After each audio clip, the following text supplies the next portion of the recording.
A woman should be a safe convoy and free from all toll, argued Robin. Now here are my 2 men. Slaves, master, and they have only your mule and the 2 pikes. It is not enough. You will leave us nothing then, it seems, said Dame Fitzooth, in trembling but brave voice. There is one thing that we all do value, mistress, and I purpose sparing you that. We will do no one of you any bodily harm. Take my purse, then, sighed Mistress Fitzooth.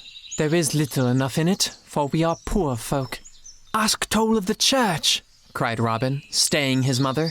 The church is rich and has to spare, and afterwards she can grant absolution to you all. Again the robbers laughed, as the clerk began explaining very volubly to them that they were welcome to all that Mother Church could on this occasion offer. We know better than to stay a monk for toll, said the robber. Beside, would your excellence have us commit sacrilege? I would have you leave hold of my bridle, answered Robin very wrathfully. Pay the toll cheerfully, youngling, cried one of the others. And be not so wordy in the business. We have other folk to visit. The day is already half gone from Sherwood. I will shoot with you for the freedom of the forest, said Robin desperately. And I lose, then shall you take all but my mother's jennet. She shall be allowed to carry my mother into Gamewell, whilst I remain here as hostage for her return. Let the dame bring back 100 crowns in each of her hands, then, replied the chief of the robbers. It is agreed, answered Robin, after one appealing glance toward the dame. Now let me down from my horse, and let the clerk see fair play.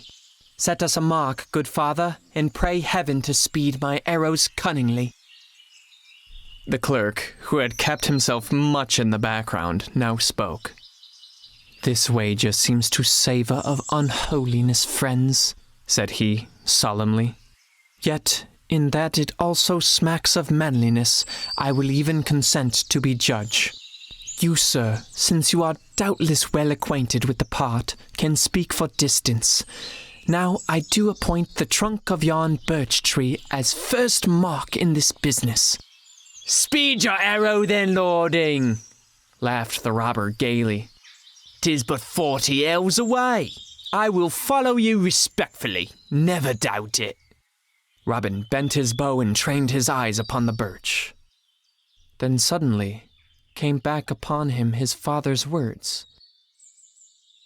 Remember that I am a proud man, Robin. I will, muttered Robin, betwixt set teeth, and he aimed with all his heart and soul in it. There came the twang of the bowstring, and the next moment the goose shaft was flying towards its mark.